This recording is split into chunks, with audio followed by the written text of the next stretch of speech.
Awesome. Thank you. Hi, everybody, and welcome to this week's Disruptor Discussions featuring Joyce Marter, one of my favorite people. I'm so happy to have you here.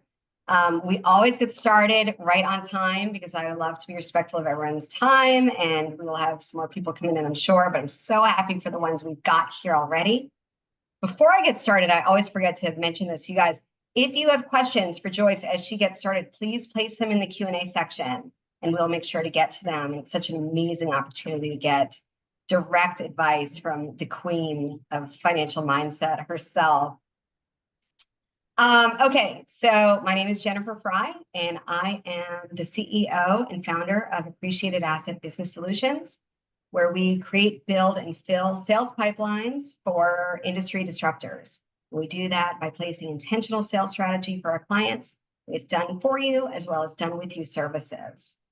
Our purpose at Appreciated Asset is to create a ripple effect for incredible business solutions and helping them grow their footprints. And our vision is to really change the narrative of sales, what it can be and what it should be. But what I really want to share with you guys today is our purpose. The purpose at Appreciated Asset is to create a stage to highlight industry disruptors and really honor them for their courage by giving them this platform to stand out and be bold in the disruption that they're causing in their space. It's the only way we show improvement, the only way we grow is by shaking things up and doing it differently.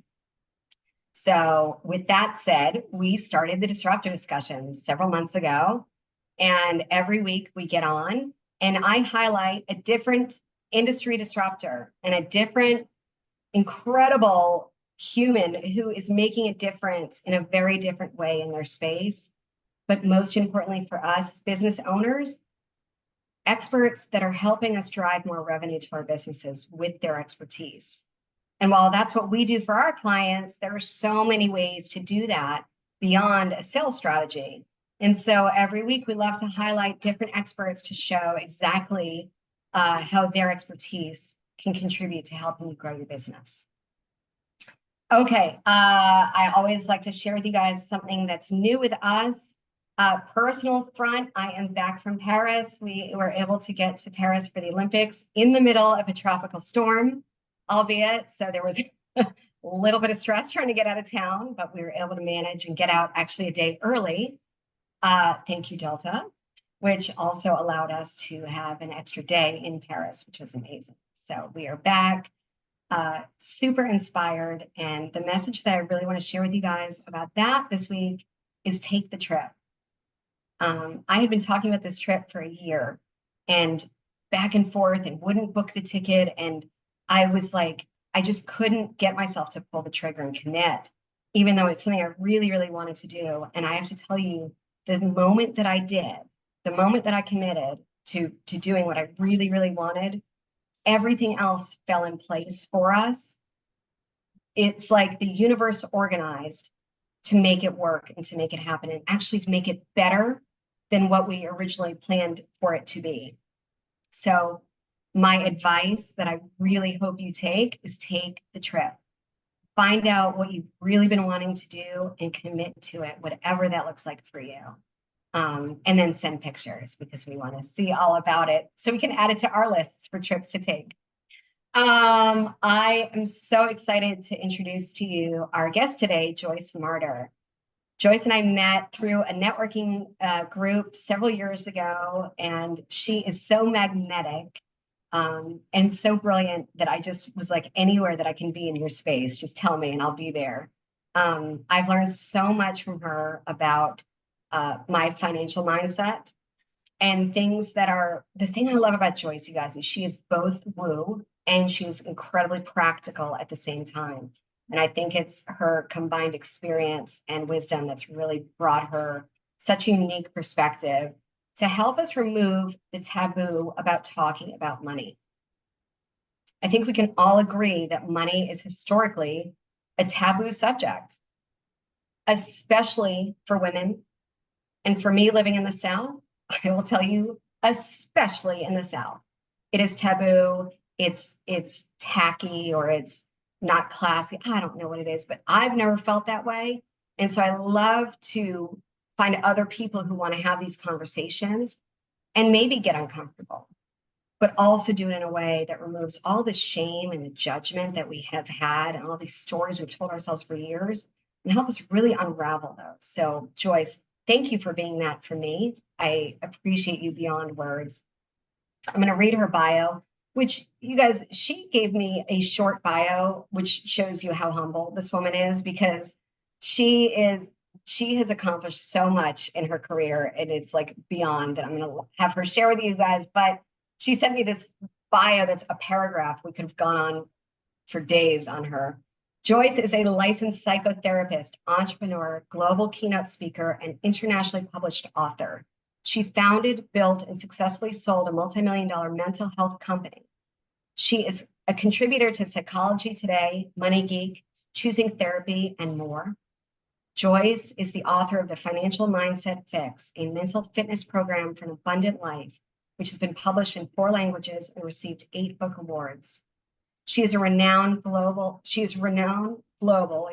as a mental health thought leader, specializing in the psychology of money and cultivating holistic success. So without further ado, I am going to pass things over because we have so much to learn from you today. Joyce, thank you so much for being here and just share all of your infinite wisdom with us. Oh my goodness, Jennifer, thank you so much for having me and for your kind introduction. That was super sweet. And I'm so glad that we became connected. And thank you for inviting me to be with everybody today. I'm really passionate about this topic. As Jennifer mentioned, I've been a licensed psychotherapist for over 25 years. And I'm also an entrepreneur, and I became really interested in the psychology of money. And I consider it my purpose and my passion to remove the shame and stigma around both mental health and financial stress, because we all have those as part of the human condition. And I joke that we therapists, we often specialize in our own issues. And so I've learned a lot through my own experience of managing my own anxiety disorder and money anxiety and making 1,000 different mistakes in my business. And I want to save you all from those painful experiences and give you some information that's going to help you grow your businesses and achieve holistic success. So, as Jennifer mentioned, the title of my book is The Financial Mindset Fix. And really, my program is intended to help you improve both your mental well-being and your financial health. And you might be wondering, why is Joyce a therapist and why is she talking about finances? Well, early on in my clinical practice, I was a therapist in private practice in downtown Chicago. I noticed something really curious. As my clients started to make progress in therapy, they started to earn more money. I had client after client coming into session reporting raises and promotions, that they were starting their own businesses or their own side hustle. And I was wondering why this was happening, because we were treating their depression, anxiety, substance use disorders, relationship issues, etc. We weren't even talking about finances or career at this point. So why was this happening? And after some reflection, I realized that it's because in therapy, we're always working on our underlying self-worth or self-esteem. My favorite thing as a therapist is to mirror back to my clients everything that is unique and beautiful and amazing and gifted about them, and empowering them to align those unique gifts with a need in the world to the greatest extent possible. And so as we feel better about ourselves and we embrace those gifts, we put ourselves out in the world with more confidence, more assertiveness. We're willing to expand our comfort zones and take risks that we might not have taken when we were feeling more inadequate or maybe dealing with imposter syndrome. And we're also willing to advocate for ourselves because we care about ourselves. And so we negotiate. All of this has a financial return. So Jennifer mentioned that I started an outpatient mental health company in Chicago. I started it with $50,000 of student loans. I had $500 to invest. So I wanted to learn from my amazing clients, how were they learning how to change their relationship with money and earn more money? So I became very interested in the psychology of money.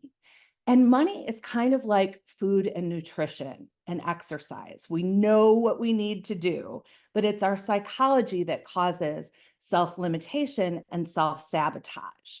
So I started reflecting on what are the cultural, religious, and gender messages that we may have received in our families of origin around money?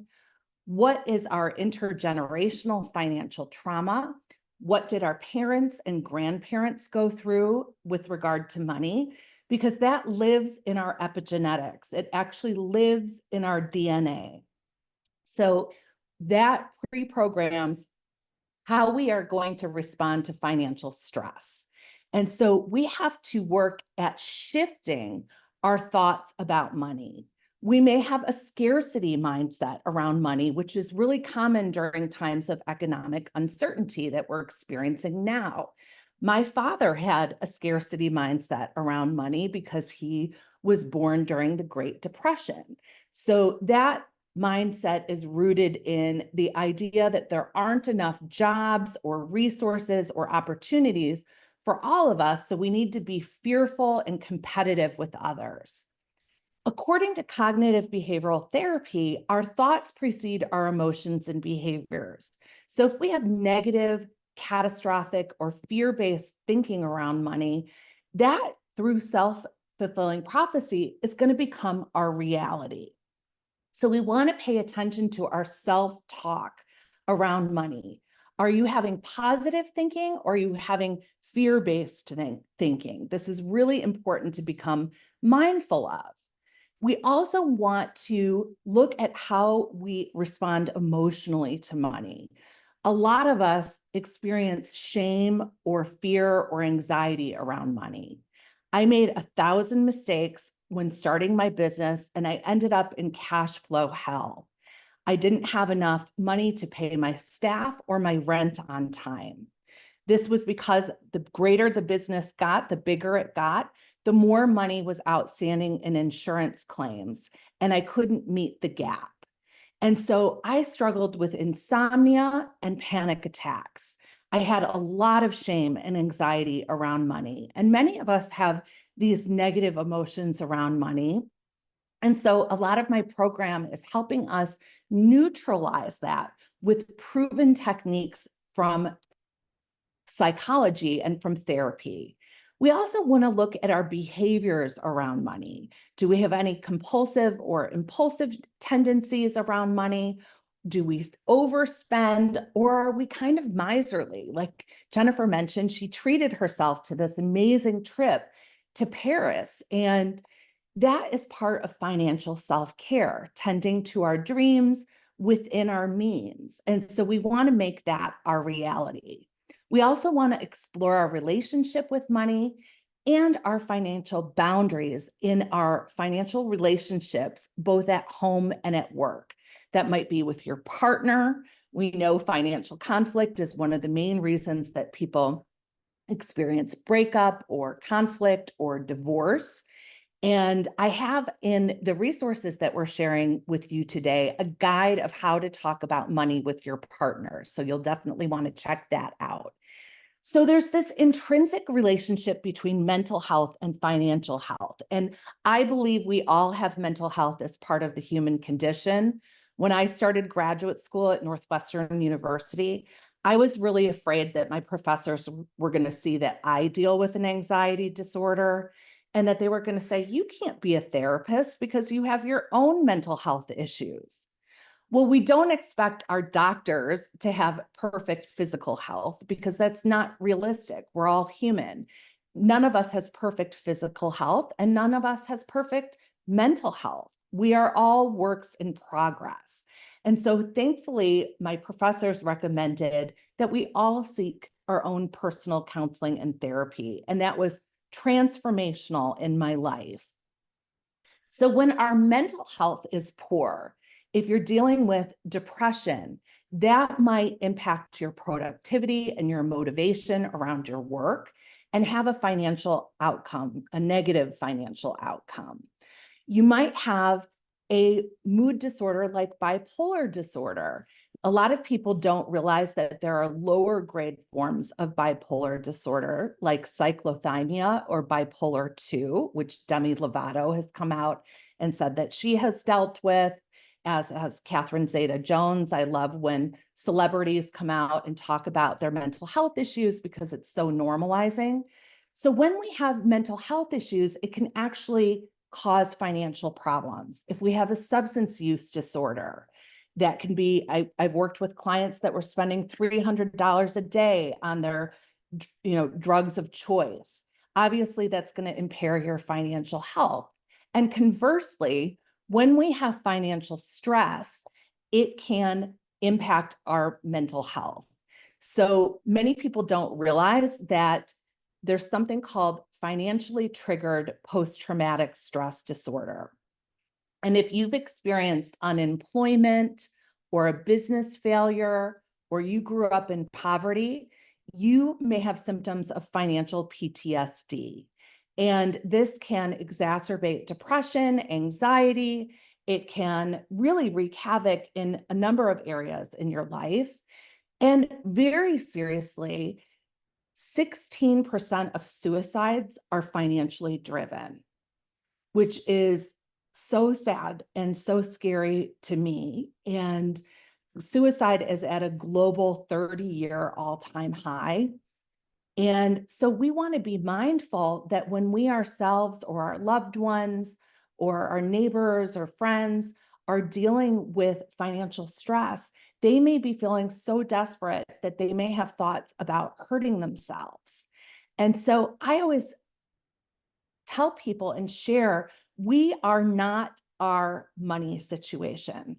Our money situation is how we are, not who we are. So that's sort of ego-based. When we identify with our money situation can change at any given moment. It can come and it can go, but we are innately deserving and worthy. I mentioned the importance of looking at financial boundaries in relationships. So we want to make sure that our boundaries are firm and clear and mutually respectful of both ourselves and others. So with our employers, are we negotiating? Are we setting our fees appropriately if we own our own businesses?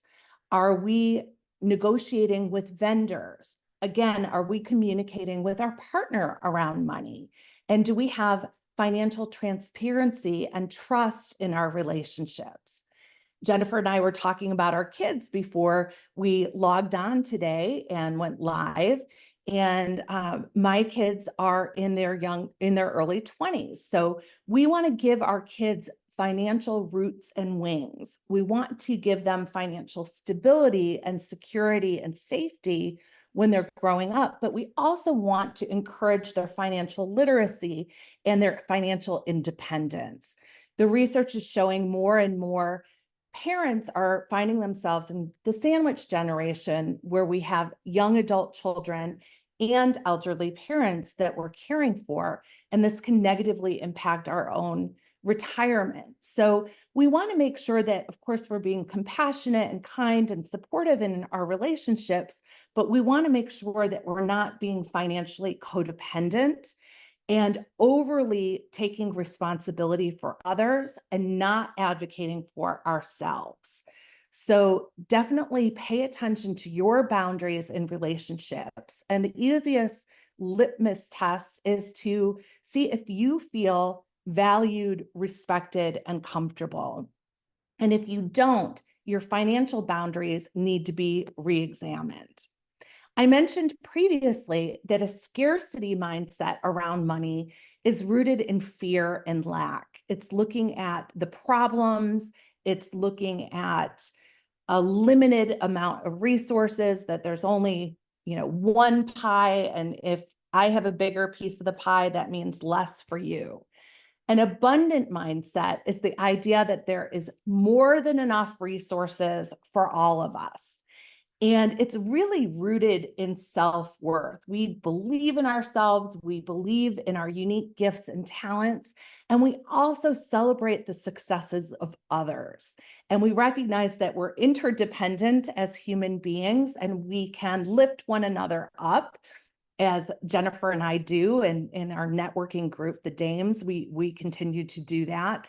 An abundant mindset is when we share resources and information instead of keeping it to ourselves.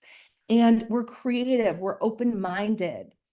We think through problems and move through barriers. I think that's one of the biggest differences between entrepreneurs and people who choose to work for others, is that entrepreneurs tend to see past the barriers. They can see through the problems and have that tenacity to really create something of their own.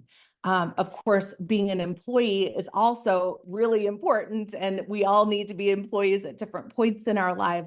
But having that abundant mindset is going to help you in whichever situation you're in.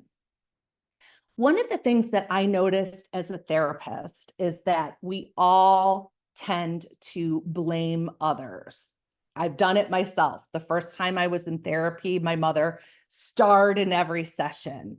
And when I went back in my mid-30s, it was my ex-husband who was the focus of every session. And it wasn't until I had a really good therapist that said, "Hey, Joyce, what about you? What are you contributing to these relationships and situations?" that I began to take responsibility for myself, emotionally, physically, spiritually, and financially. So many of us will blame the government, the economy, our employer for our financial situation, or maybe our partner or our parents. We want to honor our financial history and how those experiences shaped and molded us. So again, thinking back to your childhood, when I was an adolescent, my father lost his job. He had previously been very successful as a he was an executive at General Motors and had been very successful, but lost his job during the automotive recession of the 1980s and dealt with clinical depression. And so we had a lot of money anxiety in the household. My parents had a lot of financial arguments, and I had a lot of anxiety about spending money and that it was going to run out. So we unconsciously recreate what's familiar until we become aware and we choose something different. So interestingly, I created a very similar situation where on the outside, it looked like everything was okay. I had this great company, things looked nice, but the truth was I had a lack of cash flow and was experiencing tremendous financial anxiety. And so that was very similar to my dad's situation. And it wasn't until I started to look at my own beliefs about money that I began to change my story. And that's what I want for you. That's why I'm so passionate about this work. I want you to flip the narrative. We are not just the protagonist of our own life story. We can also be the author. So we want to have self-compassion and recognize how our earlier life experiences have shaped and molded ourselves and our money story. But then we can also become the author. We can pick up our pens and write the next chapter. In therapy, there's a question called the miracle question. It's one of my favorite to ask clients, and I'm asking you this question now. If you had a magic wand, what would you like your financial life to look like? And aim high. So I did an interesting thing where when I was graduating from Northwestern in the mid-90s, the starting salary for a therapist was $18,000 a year. I heard about somebody making 25, so I set that goal and I made 25,000 that year, but no more. And then I realized that was really difficult to support myself in Chicago. So I set a goal of making $35,000 a year. And I attained that, but no more. Now, when I was starting my own private practice, I met with my friend, Steve Nakasher. And Steve was also starting a practice. And he said, Joyce, how much money do you want to make? And I said, gosh, it would be great if I could make 60,000 a year. And he said, 60? Ew, gross. I want to make over 100. And I said, well, do you think that's possible? And he said, of course that's possible. That year I made 60 and Steve made over 100. So we set our own limits with self-limiting beliefs. So I want you to blow the lid off of that. So then I started to saying to myself, I am welcoming millions of dollars. And I know this sounds strange, but when I was in that cash flow hell, it broke me open. And I ended up telling everyone that I was experiencing this financial stress. Instead of suffering in silence, I started sharing with others and asking for help. This alleviated a lot of my anxiety and help came out of the woodwork. One of my neighbors said to me, Joyce, you need a business valuation. I didn't even know what that was. And he sent me to his CPA. His CPA looked at my QuickBooks file, and I was crying when I handed it over to him. I thought for sure I was going to have to file bankruptcy. And during this time, this is the woo-woo thing that Jennifer mentioned, I was listening to this audiobook by Louise Hay called Receiving Prosperity. And in the audiobook, she talks about opening yourself up to receiving. And I said to myself, universe, I am opening myself up to receiving $2 million, which was outrageous at that time because I was hundreds of thousands of dollars in debt. My CPA called me back and he said, Joyce, sit down. Your business is worth at minimum $2 million. I kid you not. My former business partner had just walked away from the business, looking only at the lack, looking at the debt and all of the problems. I don't want that to be you. I want you to expand your thinking and have that abundant mindset. So part of self-care and self-love, which is related to that self-worth that leads to net worth, is financial self-care. And this is a financial health wheel that I'm sharing with you. It's a downloadable handout. In the resources that we're sharing with you today, you have a mini workbook from my book that includes this wheel, a self-love wheel, a support wheel, and an abundance wheel. So the way the wheel exercises work, we'll explain this one first, the financial health wheel. Each spoke is a different aspect of your financial health. If you're doing really well in a certain area, you put a dot toward the outside of the wheel. If it's an area of deficit or needed improvement for you, you put a dot closer to the center of the wheel. After you've rated yourself on each of these spokes, you connect the dots. Now, in a perfect world, we'd all have a big round financial health wheel, but because we're not perfect and we're all works in progress, we have dents in our wheel. And so you can identify your 3 biggest dents and then establish an action plan for improvement. I love that Jennifer, before we went live, shared that she completes these wheel exercises on a regular basis so that she can see her improvement. So I hope you will do the same. So part of self-worth, when I talk about self-esteem and self-worth, I am talking about essence, which is the opposite of ego. If you believe in the mind, body, spirit connection, our ego is our mind's understanding of ourself, and our essence is our authentic self or our soul or our spirit. And our ego, I love this quote from Eckhart Tolle. He said, whenever you feel either superior or inferior to others, that's the ego in you. And our egos can cause a lot of financial hardship. So when we are defensive, we make excuses, we're in financial denial, that all has financial implications for us. I always say that healthy self-esteem is midway between diva and doormat. So, and dudes can be divas too. So divas or divos, if you will, are aggressive and entitled and not respectful of other people's boundaries.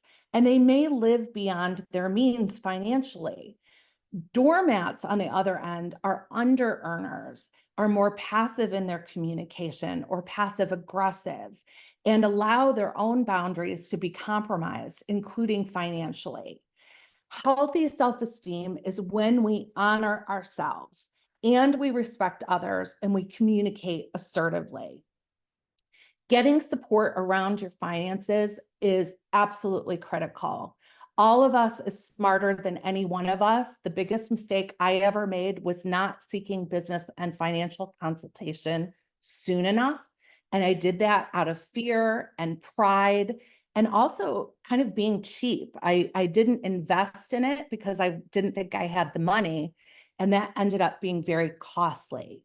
So I encourage you to create a financial board of advisors to make sure that you have a good financial planner, a good accountant or CPA if you own your own business or have complicated taxes, making sure that you have the insurance coverage that you need for your business or your job, and also your home and your health and everything else. Financial therapists like myself specialize in psychology of money and helping people heal from money trauma and money anxiety and change their financial mindset. Also, there are a lot of 12-step programs that are free and anonymous and online if you want to hop on one that's related to money, like Debtors Anonymous, Spenders Anonymous, Gamblers Anonymous, and more. Couple more suggestions before I wrap up this little mini presentation and go to Jennifer for some questions. I encourage you also to apply mindfulness to finance. So mindfulness is when we're rooted in the here and now. Instead of ruminating about the past or worrying about the uncertainty of the future, we're connecting with our breath and our senses in the here and now. So you can do this when you're making important financial decisions. This will help you get out of your head and connect with your heart and your gut so that you can identify, is this a healthy decision for myself? Or is the wisdom of my body telling me that this is not a good way to move forward? Tap into that intuition. Another great way to apply mindfulness to money is to think about your financial life as if it were a person. I know that sounds kind of strange, but imagine they're a person with whom you're in a relationship.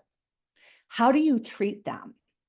When I was in my 30s, my financial life would have been called Penny because I ignored her. I was ashamed of her. I expected a hell of a lot out of her, and I didn't introduce her to anybody, and she was on life support. And today I refer to my financial life as prosperity, and I take her very seriously. I was able to successfully sell my business for more money than I would have ever imagined making in a lifetime. And I'm telling you that not to brag, but to tell you if I can do this, you can do this. And so I take my financial self-care very seriously because we know people who win the lottery or famous athletes, they receive a tremendous amount of financial blessings. And within a year or two, it's gone because perhaps they haven't done that deeper work to know that they are deserving. Jennifer shared about my book. You'll have a link to that and the resources that we're sharing. I hope you'll check it out.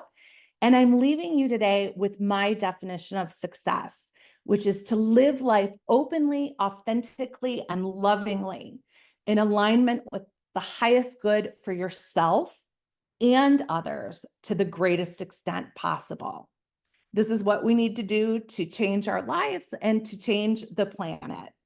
So thank you so much, Jennifer, for giving me the floor to share that information. And I'd love to answer any questions that you have. Well, I've got about 1 billion, so take a seat, you guys. No, I'm kidding. You guys, if you do have questions, like I said, you have access to one of the most brilliant minds I have had the honor of meeting. So please put them in the Q&A section and I will make sure we get to those.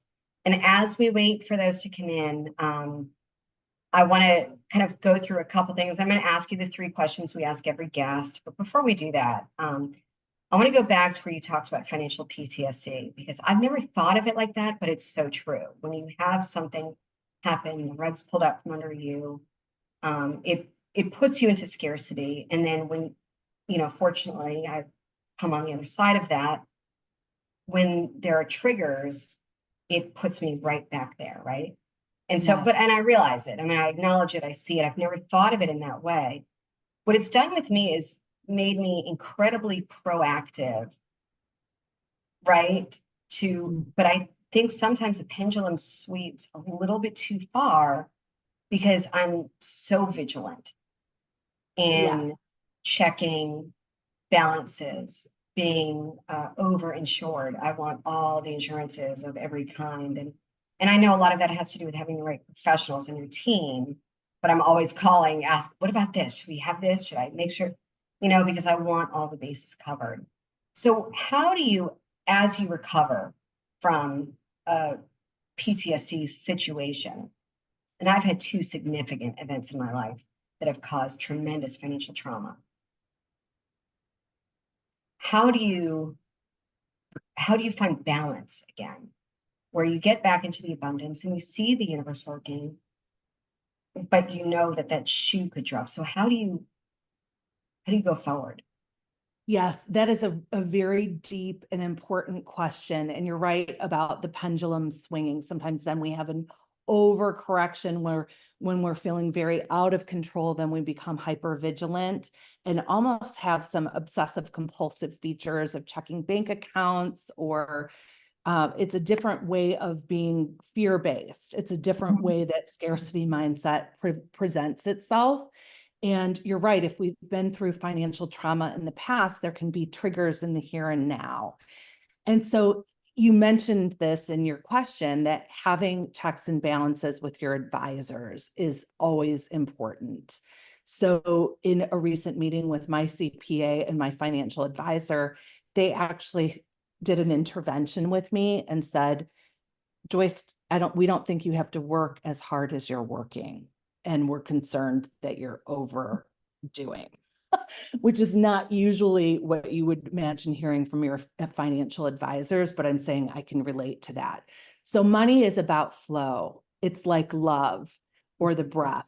It goes in and it goes out. And we have to trust in that process, and we have to learn to surrender and let go. And I really think that's a psycho-spiritual process, that there's the spirituality of money and trusting in the abundance of the universe, and that there are forces that have got your back, so that we can learn to trust in that. And if we've been through relationship trauma, abuse, or neglect, then it's really difficult for us to have that trust. So having therapy or counseling to do our best to work through those things. And you are a person of great emotional intelligence, so you see this.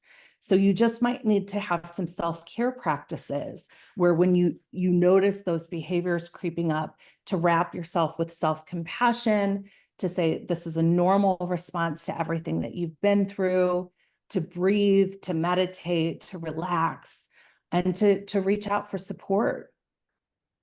Yeah, and I think what the quote that you put up from Eckhart Tolle about I've heard about, the fact that we need to accept responsibility for our role in our suffering, right? I loved what you were saying, how it was someone else's fault in your 20s, your mom in your 20s and your ex in your 30s.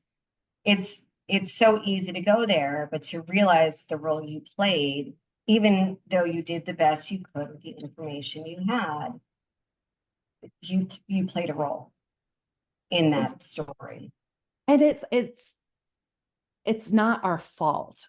I believe life deals us a hand of different hardships and blessings, and that we all have lessons that we need to learn, and that hardships are opportunities for wisdom and growth.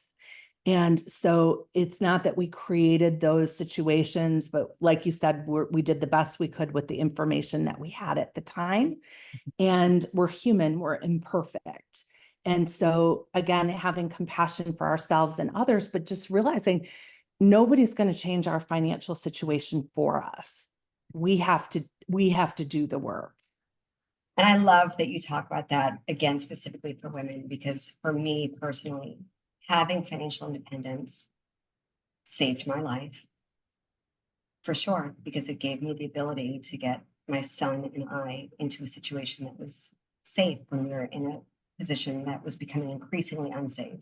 So I think that we don't put enough emphasis on that, especially for women as a society, how essential it is truly. And I don't want to sound dramatic when I say that, but it is absolutely critical that we have that ability. Yes, About children, go ahead. I wanted to add to that, Jennifer, because I think you saved your own life and you saved your son's, and financially and otherwise. And for women, what I noticed in my counseling practice, I counseled women like you and myself, successful, smart, educated women, and so many of whom were not financially literate, who handed over their financial responsibilities to a partner or even a parent. And this plays out in disempowerment and lack of power and control in the relationships, and it causes relationship problems. And so I really encourage each of us to become financially literate, to listen to money podcasts, read money books, to take a personal finance course, to work on our business financial literacy. There's still the wage gap for women that's 79 cents on the dollar. And so we need to be very mindful of all of that. Yeah. And a lot of what you talked about with those boundaries, that if you're not feeling respected and valued, then you need to look at your boundaries again. Those situations all stem from not having strong, healthy boundaries in place, right? You don't Yes. see it at the time, but that's what a lot of that stems from. To bring it around to kids, because that's pretty central in my story and my world revolves around mine. What is the best way we can talk to our kids about money without giving them stories? What is your advice for that? I found with my kids that, kids don't listen to us. So I bring my daughters with me to the bank, for example, and have the representative at the bank teach them about credit cards and interests and savings accounts and that type of thing. So bringing them into your credit unions or banks, having them sit in on a financial planning meeting with your financial advisor, or having them sit in with your accountant, or simply teaching as you go. When I'm at CVS, I tell my girls, okay, now I'm pulling up my app that has the coupons, and just being mindful of that type of thing. My daughter, we just moved her into Target. It felt like it because we were there for 4 days in a row. But we moved her into her graduate school, and we saved $500 at Target just using the promotions that were available. So teaching them these life skills in real time can be really helpful. I love that. One of the things I do a lot with Max, I'm very mindful of the way he hears me talk about money. And I think you're right. It's the way you talk about it, but it's what they see you do with it also. So I'm very mindful, and I'll say things like, I never say we can't afford that. I will say we are choosing to not spend our money on dragon coins on a iPad game. Like, we are choosing that we're not going to spend our money that way. So we're going to spend our money this way. So I'm mindful, but I'll tell you briefly, and then I want to get to our questions. This was so crazy, you guys. We were in Paris last week, and he wanted a treat. I don't even remember what it was. It was maybe something at a bakery, at a patisserie. And he said to me, no, I'm not going to spend the money right now. We don't need to spend that money right now. We're spending so much. And I was like, what? Because again, he doesn't hear me talk like that, but I'm like, what has he seen that has indicated to him that that's something he needs to worry about? I was like, buddy, we're here. Get the croissant. Like, Yes. please, Nice. But I realized that he has seen something in my behavior for his little brain to say that he didn't want that at that moment. And trust me, if you know my son, he has no problems telling you about all the things that he wants and needs. But it was shocking to me because I'd never heard him say anything like that. Mhm. So it really made me look at me. Okay, my 3 questions. And you guys, time's running out because I want to be respectful of time here for everybody. So if you have questions, please drop them in the chat so we get to them in the Q&A section. Joyce, I think this goes without saying. How does your expertise bring more revenue to a business? Well, it does go without saying because you can improve your financial boundaries and relationships. You can improve your negotiating capabilities and confidence. It can improve your self-worth, which affects everything at home and at work. And in my coaching of business owners, I often find that whatever our personal challenges or issues are, always manifest in our business. Yeah. So we have to do our inside work in order for the outside to be well. So really doing that work on our mental health, our relationship with ourselves, so that we are clear that we can access support, because many of us have barriers to accessing support. I know I did. I was much more comfortable helping others than asking for help. And we all need help and support. So I think those are some of the things that people will benefit from. Love that. I could give you the answer to this, but tell me, how are you a disruptor in your space? There's a lot of people who talk about money. There's a lot of people who talk about mindset. Tell me how you're a disruptor. Well, as a mental health thought leader, I give continuing education trainings for mental health and behavioral health professionals all the time. And people who have been licensed for 30 years have never had a presentation about financial health. Never. In our field, we don't learn about financial abuse in relationships. We don't look at the connection between mental health and financial health. So I've been a disruptor in the mental health space. And then in the financial health space, I don't know of another speaker, author who is a licensed mental health professional. There are a lot of financial and business experts that talk about money and money mindset, but they don't have that clinical lens that I bring. So I would think those are the ways I'm a disruptor. I love it. Thank you so much. Last question that I have, and again, this is your time is running up, you guys. If you have questions, please jump in, or maybe this means we've just answered everything. What is the number one thing that we can do today to drive more revenue to our businesses with all of the information that you shared? What's the one thing that we could do with 30 minutes this afternoon?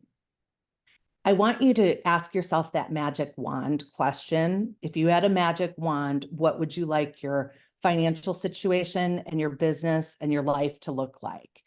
And you could create a vision board, or you could write a letter. This is a powerful exercise, as if that's your reality 5 years from now. And the more detailed you write it, like, I am the owner of an 8-figure business. I have a home in LA, New York, and Paris. I am surrounded by friends who love me. My body is fit and healthy.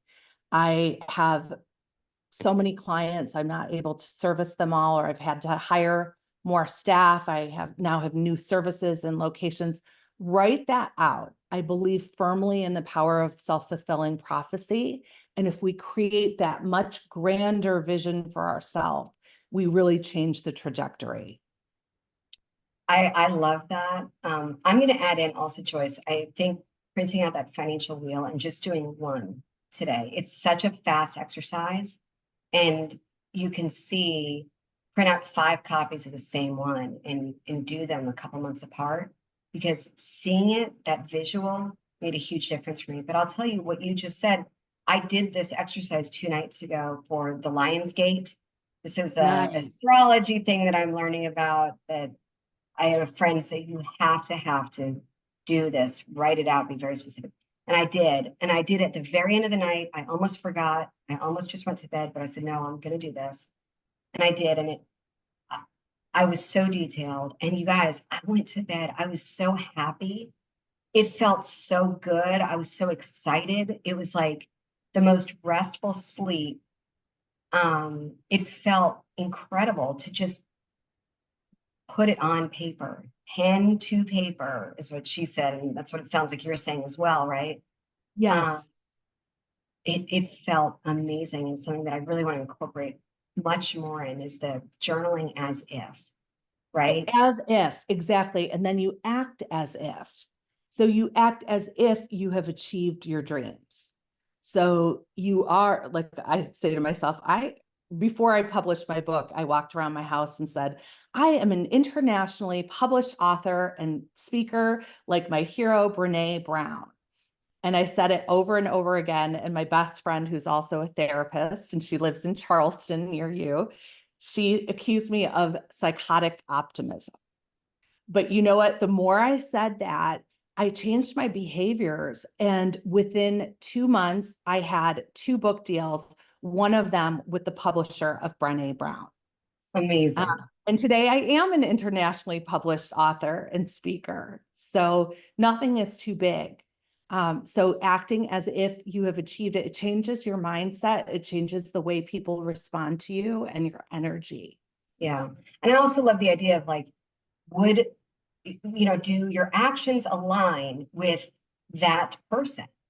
Yes. Am I making choices that that person would make? Right? Beautiful. Yes, Okay. that's a beautiful point. We have a question from Laura. She said, if you were launching Urban Balance this year, what practical thing would you do differently, knowing everything that you know now and having done the work on your financial mindset? It's a great Number one, I would have created a business plan and had an accountant or financial professional review it. And I would have them look at my cash flow. I would have used QuickBooks and looked at my cash flow and been much more aware of the projections, because I, would see that there was money in the account and think everything was okay, but wasn't accounting for payroll and everything else and all the claims that were outstanding. So seeking that business consultation and financial consultation proactively and preventatively, number one. Amazing. It's so important to have that team in place who knows what you don't know. You can't be an Yes. expert in all of the things. If there's any other questions, please drop them in as soon as you can. Joyce we've put our contact information in the chat, so you guys are free to jump on there and get those downloads. They are amazing and highly recommend, and reach out to Joyce if you want to connect one-on-one, because she has so much wisdom to share. Thank you. Thank you for being here. Getting to spend an hour with you is like the best treat, and I just appreciate you so much.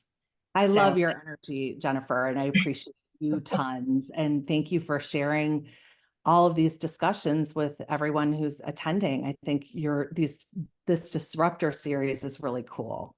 So thank you for your work. Well, thank you guys. And if you guys, we'll see you next week. Oh, we have Abby Research next week.